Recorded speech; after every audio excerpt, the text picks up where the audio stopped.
Hello everyone, welcome back to the Angels TikTok Reviews channel, and if you are new here, then welcome. Today's videos is going to be TikToks about people talking about burnout, so let's not waste too much time and just get right into it.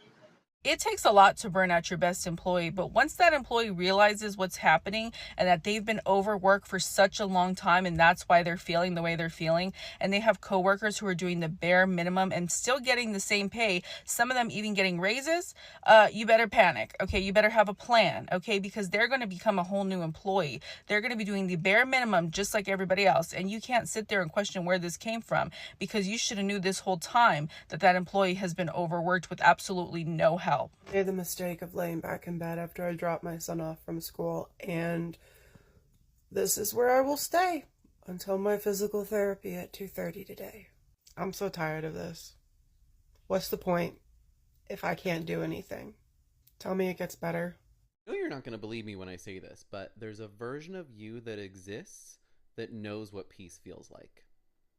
And I know that feels impossible to even imagine right now, because if you're seeing this, then it probably means you're something like me, a millennial that was raised to believe to follow your passions but don't expect to earn a living off of it, and so you decided to take the safe path instead. But now here you are in your 30s or 40s feeling like you followed all the directions but completely burnt out and wondering where you went wrong. And because our brains are wired to equate our worth with our output, you convince yourself that the solution is just to hustle a little bit harder. And I hate to be the one to ask you the tough question today, but I'm going to do it anyways, Burnout Bestie, because I love you, but how's that working out for us? And maybe that other version of you does exist, but they're just waiting on the other side of everything you were ever conditioned to believe. And don't get me wrong, this other version of you realizes that the world's not going to slow down, and that, every time that you try to exhale, the world's going to throw another unprecedented historical event your way. But the moment that you stop trying to chase somebody else's definition of success and realize that you inherently deserve peace instead of something that is earned, that's when that other version finally feels safe enough to show their face.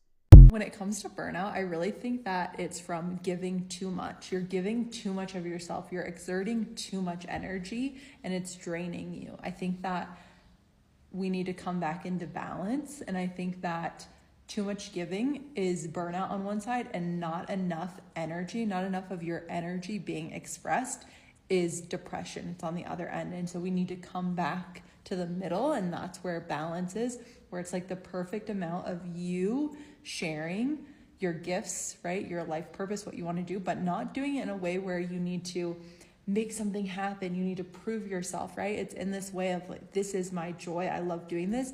And I also have enough awareness to know this is enough work for today, right? And I think that on the other end, right, like depression and just feeling like, what's my purpose, loss, it's you aren't expressing your purpose. You aren't living that truth. And I think that's what happens when people work at jobs longer than they're supposed to be. They just kind of start to lose themselves because that's not really why they're here.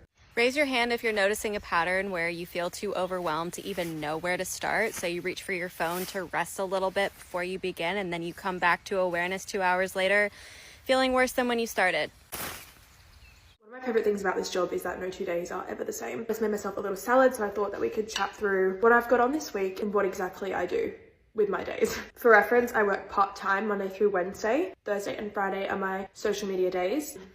So Monday through Wednesday, if I have work due, I'll shoot it before or after work. I'm either editing it on the way to work, in my lunch break, or on my way home. It does get a little bit chaotic balancing both of these jobs, but I kind of thrive in the chaos. This week is a really busy week for events. I don't know why, there's so many happening this time of year. Usually every other year, like I've been doing this for about 3 years now, part-time, so every other year, it's a bit of a quiet period from like Christmas through to Fashion Week. But this year it's changed. Like this industry has changed so much in the 3 years I've been doing it, and I love it. But it is chaos. Tomorrow I have a meeting, and then I have 3 events, all in different parts of Sydney. Because I work Monday through Wednesday, my days for events are Thursday and Friday. I try to attend as many as I can with the brands I love. I've definitely shifted my energy into going to more that align with me and ones that I really see myself working with, rather than just attending everything, because you will get burnt out. A lot of socializing, and I'm a very social person, but with working as well, I do get a little bit burnt out when I push myself too much to attend too many things. Friday, I have probably the biggest event brand-wise in my life. I'm very, very excited about it. Cannot wait to share what that is. And then Friday night, I have a red carpet event with a brand that I work with all the time. So I'm excited to go and support them and also to just attend and be there in that insane environment. Yeah, I'm really excited for this week. I've actually booked a little staycay in the city for Thursday night because I have a late event and then an early event. So it just works out that way. I don't actually live in the city. So when I go to these events, I also have to add probably an hour or so on either side for travel. You know what? Events are probably my favorite part of this job. I love going to events. I love meeting new people. I love seeing my friends that I don't see every other day. It's not like a normal job where you have colleagues in the office. You don't really interact with a lot of people when you're shooting from home. Colleagues wise, you don't really have any. That's why events are always so much fun. I have some really cool outfits planned this week. So I'm excited to show you what I'm wearing to these events. I feel like that's also one of my favorite parts, is like planning the outfits, shooting at these events. It's so much fun. I hope that you all are enjoying the video so far, and if you are, please remember to leave a like, a comment, and a subscribe, and leave a comment down below if you've ever been burnt out in any situation, like a job or a living situation, or anything of the sort. I'd love to know about it. Let's get back to the video. It with me now. I would rather be average than to be burnt out and spiraling. If pressuring yourself was going to work, then it would have worked already. Why don't you spend that time that you have been using pressuring yourself, criticizing yourself, shaming yourself, and dedicate it towards getting curious about yourself, creating a safe space for yourself so you can ask yourself questions. Okay, what are my energy levels consistently like? What is my brain like? What type of mental illnesses do I have? What am I working with? And then from there, figure out your wants, needs, preferences, values, and then slowly but surely start to prioritize what's going to need to get done first, and so on and so forth. And with that information, start to slowly but surely chip away at that list in a way that feels consistent and not so pressure filled to where you're not even going to want to go after the things that you want. And while you do that, do it in a way that feels authentic and nice to you, because then it's not only consistent and stable, it helps you to humanize yourself. Because when you try to put all this pressure on yourself to get everything done all at once, not only do you dehumanize yourself, you take away your authenticity and that zest for wanting to go after your goals. Okay? So anyway, I hope that helps at least one person. My name is Sarah. I'm your favorite self-experimenting coach or companion, and I help get people reacquainted with who they most authentically are. You're an amazing person, and I hope you have the best day. If you've burned out, let me tell you 5 things that you need to do to get yourself back on track. And no, I ain't trying to sell you nothing.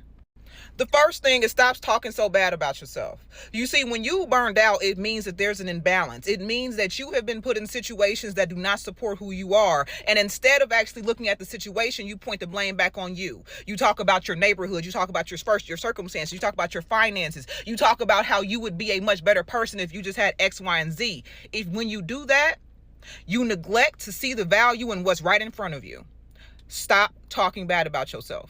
Number 2, you need to rest. And when I say rest, I'm not simply talking about going and take a nap, because a nap has never liberated anyone. But what I'm saying is you need to figure out how to slow down. You don't have to rush to everything, because if you know one thing about manifestation, about changing your life, you know that the bag chases you. You don't chase the bag. So you just need to sit, find your value, remember point 1, and allow all things to come to you. Rest.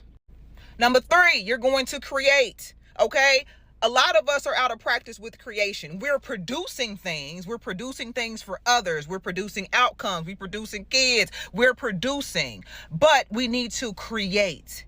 And in order to create, you have to practice. What happened to that hobby? Huh, sis? What happened to the fact that you used to knit, you used to write, you used to read, you used to speak? Use that mouth. Create. Use that mouth sounds crazy, but you know what I mean.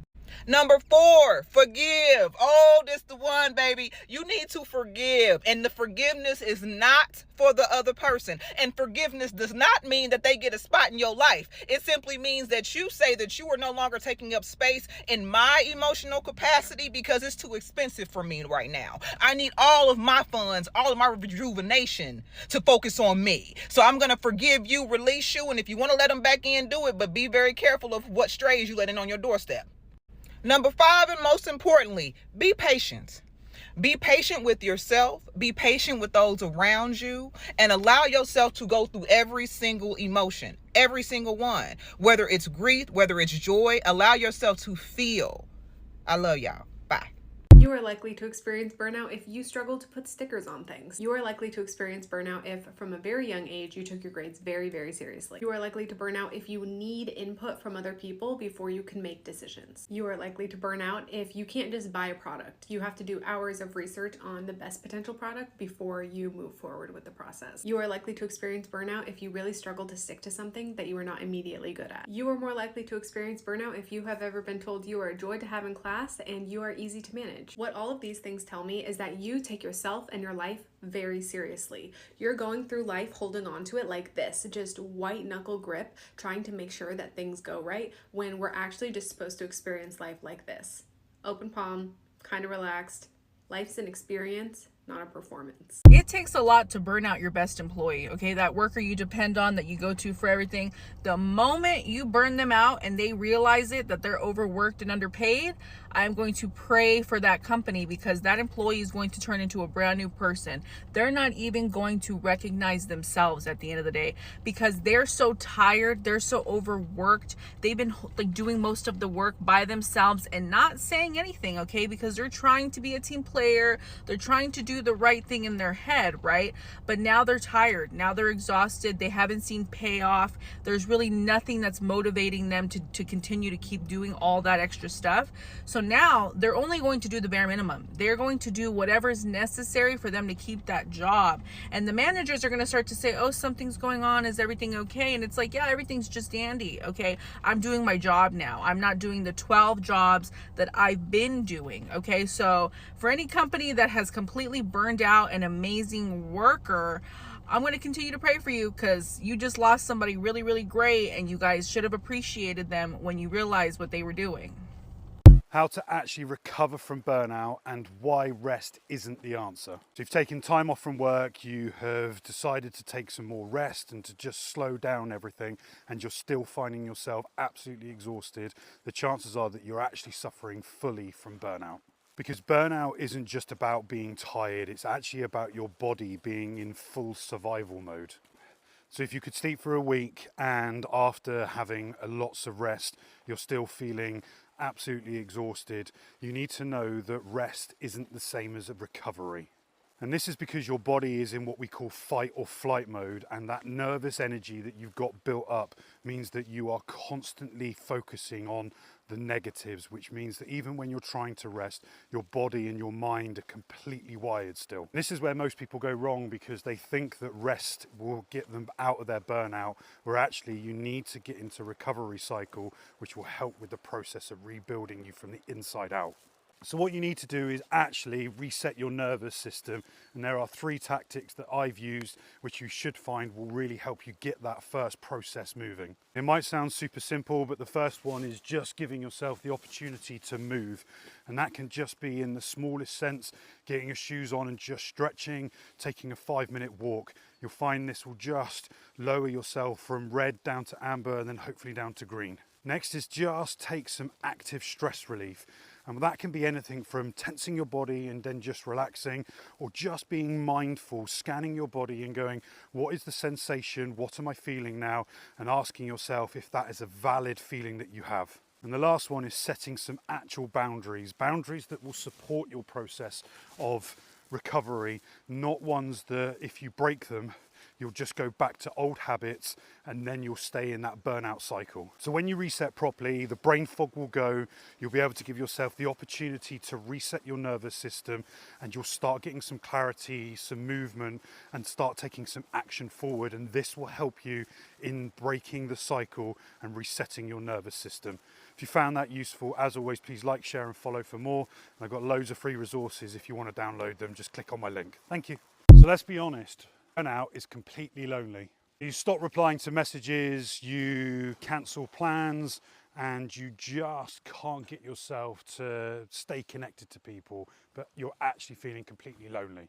And that's because burnout makes connections feel like it's actually hard work, like you're actually having to do something quite strenuous to just stay connected to the people that you know, like, and trust. And the thing is, the more that you actually isolate yourself, the more that you pull yourself away, the harder it is to actually make those connections and get yourself in a place where you've got the security and the friendship around you that will help you with your burnout, which is just a strange phenomenon that you are putting yourself away and actually you're feeling like that's what you want, but actually the reality is it's just making you feel lonely and probably quite depressed. And the great news here is that there are just some simple things that you can do. You can just send one message to somebody, letting them know that you are wanting to just connect.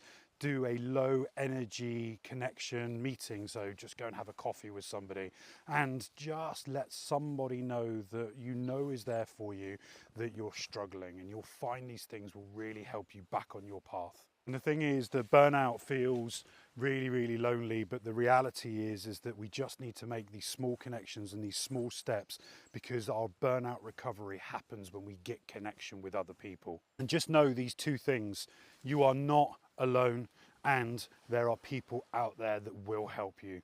If you found that useful, just put connect into the chat or send me a direct message. And as always, please like, share and follow for more. Thank you.